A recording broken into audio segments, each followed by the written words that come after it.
So everyone thought this was the moment Wilson Fisk would have finally crossed that line and win. Think about it. He has everything he needs. He knows exactly who Daredevil is, and he has the power of the mayor's office. He has the platform of the entire New York media machine. Why not just say it? Why not step up to that podium and expose Matt Murdock to the world? End the war instantly. Drop the nuke because what Fisk does instead is way more calculated, way more cold blooded, and honestly, it's way more dangerous. Kingpin doesn't destroy Matt, he rewrites Matt in this moment. And if you missed what really happened in Daredevil Born Again season 2, you missed one of the smartest villain strategies we've ever seen in the MCU. Now, this is Stevie, this is the Loreverse, and we are going to talk about why Kingpin didn't expose Daredevil because his strategy is actually genius. Let's dive into this. So let's start here. Every Daredevil story eventually builds to one massive question. What happens when the secret identity is finally exposed? Now, in the comics, when that leak happens, it's the end game, right? It's the kill shot that ruins Matt's life. It gets him disbarred and puts a target on everyone that he loves. But Wilson Fisk understands something most villains and most fans don't. And it is that exposure is loud, but control is quiet. And Kingpin isn't looking for a headline that lasts for a week. He's looking for a cage that would last a lifetime. Wilson Fisk operates on one fundamental principle. Information only has value if you are the only one who has it. So the second he reveals Matt's identity to the public, he loses his monopoly on that truth.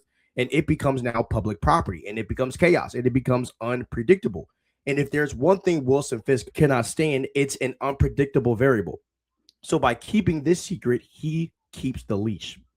And instead of exposing Matt as a criminal vigilante, Kingpin does something almost unthinkable. He calls him a hero publicly. He tells the world that Matt Murdock, the brave, blind attorney from Hell's Kitchen, saved his life.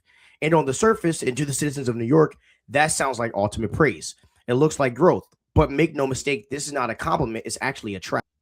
Because once Matt Murdock is labeled a great American hero by the mayor, everything changes. The public starts looking for him, the paparazzi wants his photo, and the people want to find him, thank him, and protect him. But Matt cannot be found because if he shows his face, he has to answer questions. And if he is found, the duality of his life collapses under the weight of 1,000 cameras.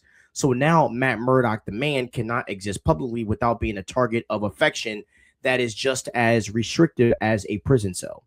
And this is the part people are totally missing. Wilson Fisk did not expose Matt, he erased him.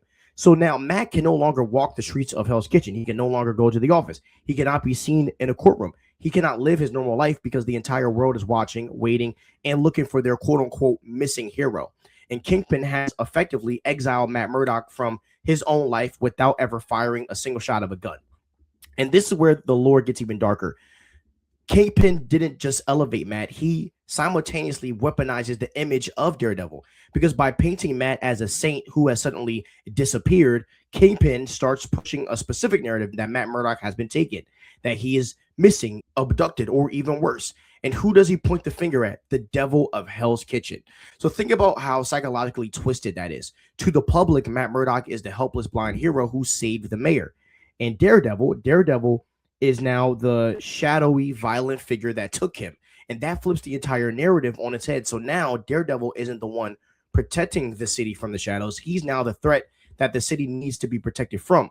So how can Matt defend himself as Daredevil when the world thinks Daredevil is a freaking kidnapper? And look, Kingpin is a master of PR, and he understands something very, very practical, like trying to convince the city that a blind lawyer is secretly a world-class ninja who beats up mobsters is a pretty hard sell. It's a extraordinary claim, and it creates sympathy for Matt. It creates doubt in the public's mind, and in Kingpin's world, doubt is a weakness in the narrative. He doesn't want people debating if Matt is Daredevil. He wants them certain that Matt is a victim and Daredevil is a monster.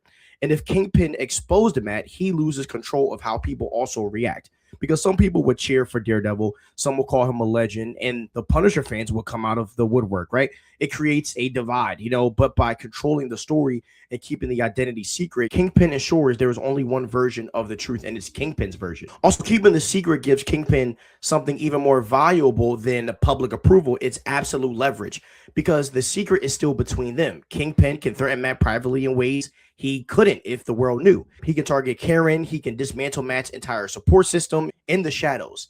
As long as the secret is a secret, Wilson Fisk holds the detonator. This isn't a public battle anymore. It's not about, who wins a debate or a court case. This is a pure psychological warfare.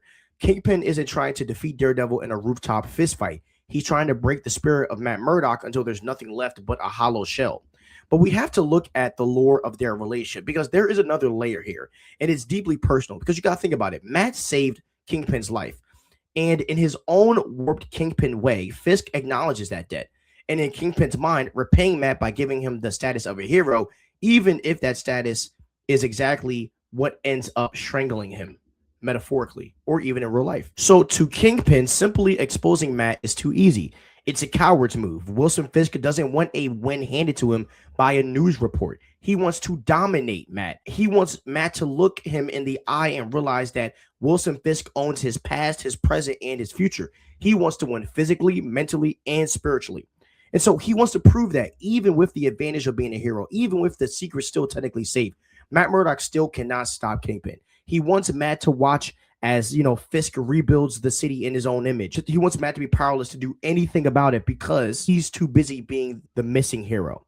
And this is where the strategy becomes a masterpiece because now Kingpin now has the perfect scapegoat for every failure in New York. Anytime there's a spike in crime, blame Daredevil's lawlessness. Anytime a project fails, blame the instability caused by vigilante. He has successfully separated the man Matt from the symbol Daredevil and set them at war with each other. So while Matt is rotting in the shadows, Fisk is thriving. He's the mayor. He's the leader. He's the man humbly trying to, help the city while mourning the disappearance of his friend, Matt Murdock. He even claims he's pouring city resources into finding Matt, which is really just code for putting more boots on the ground to hunt Daredevil. And that's the real goal. It's not about the reveal. It's about destroying the balance. Matt's entire existence depends on the line being between the lawyer and the devil.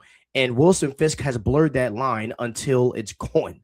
So now Matt can no longer be both. And if he can't be both, he eventually becomes nothing. And this is what Born Again is truly exploring at its core, in its identity. What happens when your name, your reputation, and your life are taken from you? Not by a mask being ripped off, but by a master manipulator who convinces the world you're someone you're not. Because exposure is a quick death. But this drags out. It forces Matt to suffer in a world that is cheering for a version of him that doesn't exist. It forces him to make impossible choices every single night. So Daredevil is now fighting a war on two fronts. He's fighting the criminals in the streets, and he's fighting the narrative in the press. And right now, Kingpin is winning the narrative. He turned the city against its protector by using the protector's own face as a weapon. So why didn't Kingpin expose Daredevil? Because that would have been too simple, too fast, too easy. And instead, he built a cage made of praise and headlines, a narrative trap where Matt Murdock is a ghost, but Daredevil is the villain who killed him. And the worst part for Matt is you can't just punch your way out of a lie the whole world wants to believe.